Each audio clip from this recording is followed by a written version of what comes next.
wabarakatuh. Perkenalkan, saya Stefani Nihe sebagai moderator, dan ini narasumber saya, Aisyah Zahra. ya. Kebetulan ini adalah salah satu teman saya. Jadi di sini kita akan membahas temanya tentang kesehatan. Jadi saya di sini akan membahas bagaimana proses Mbak Sasa dalam menurunkan berat badannya. Oke, langsung saja saya kepo nih sama Mbak Sasa. Gimana proses Mbak Sasa selama ini dalam menurunkan berat badan? Sebenarnya tuh nggak ada proses yang gimana-gimana. Cuman tuh mulai dari untuk gerak, beraktivitas aktif kayak ngelakuin olahraga, jalan kaki, atau kayak aktivitas yang lain itu lebih dirutinin lagi gitu. Nanti kalau setelah kita udah sering olahraga, udah sering aktif, nah baru pelan-pelan tuh mulai peduli sama nutrisi yang kita makan. Gitu. Terus mulai ngatur pola makan, habit diubah gitu pelan-pelan. Kira-kira tuh namanya kita ya sebagai Gen Z, kita kan ada mager-magernya tuh. Gimana cara Mbak Sasa dalam menyikapi hal-hal kayak misal kalau kita lagi mager itu bisa seoptimis ini gimana? Sebenarnya tuh magernya gini, sebelum kita ngelakuin sesuatu pasti kita punya goals dan punya tujuan kan. Iya. Kalau emang kita lagi mager, lagi emang males banget, ingat tujuan awal kita apa, goals kita apa gitu.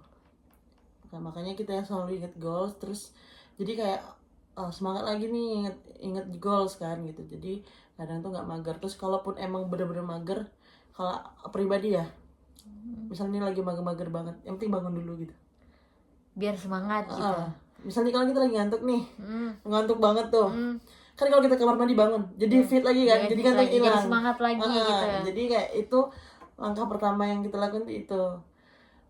Dan kalau saya pribadi langsung datang ke tempat olahraganya itu, walaupun lagi mager nih, duduk dulu tuh di sana, duduk nanti sampai kalau bermenit, duduk baru semangat gitu. ngeliat orang gerak, oh baru nih ngelakuin nih aktivitasnya lagi gitu sih. Kemudian saya ingin bertanya nih, kan zaman sekarang tuh kan lagi banyak tuh pembahasan tentang banyak tuh kalau dilihat di TikTok, di media TikTok atau di Instagram tuh banyak kan kayak orang berlomba-lomba ingin menurunkan berat badannya. Kalau dari Mbak Sasa sendiri tuh, Mbak Sasa ada nggak rasa kayak insecure atau apa gitu di dalam diri Mbak Sasa gitu? Setiap manusia itu perlu insecure gak sih? Ya. Sebenarnya karena itu bukan kita nggak bersyukur ya, tapi ketika kita nggak insecure, kita nggak akan survive atas diri kita, paham? Benar, paham. Ya kan? Ya. Jadi kayak sebenarnya insecure itu jangan berlebihan, tapi jangan dihilangin juga. Kalau kita nggak insecure atas diri kita kan, kita gini-gini aja gitu. Ya, benar. Nggak pernah mau ningkatin diri, kualitas diri kan. Benar. Insecure atas apa aja, misalnya kayak dari fisik, attitude, soft skill, semua itu kan bisa insecure dari situ kan. Benar. Makanya insecure juga tuh jangan dijadiin acuan yang negatif, bisa jadiin positif. Kalau emang kita ngerasa kita nggak baik, kita ubah jadi lebih baik gitu. Baik. Oke nih. Ternyata Mbak Sasa nih orangnya sangat optimis ya. Dia mau berjuang walaupun nggak ada hasil. pelan-pelan pasti ada hasilnya. Jadi selama ini ada peningkatan atau ada perubahan nggak Mbak?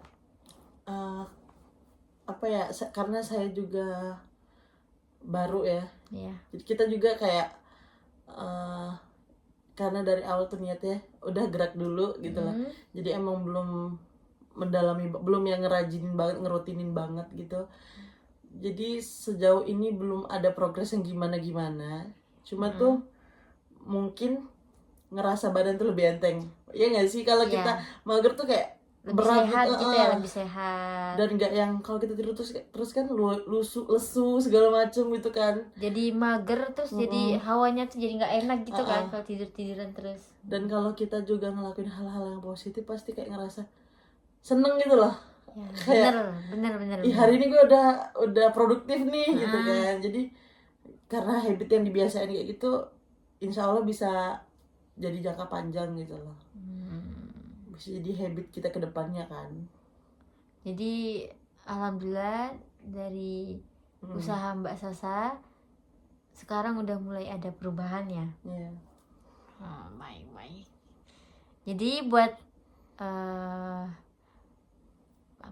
buat orang-orang di luar sana yang selalu ngerasa insecure sama dirinya sendiri, ayolah kita semangat, jangan pernah insecure.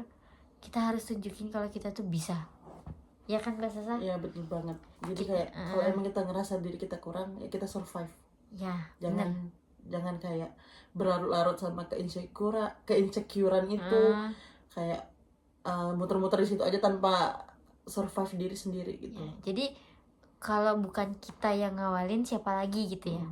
Karena orang kan bisa nilai doang kan, kita yang ngejalanin gitu. Benar. Oke, jadi segitu dulu podcast kita berdua malam hari ini. Sampai ketemu di podcast berikutnya. Terima kasih buat Mbak Sasa sebagai narasumber saya. Bye-bye.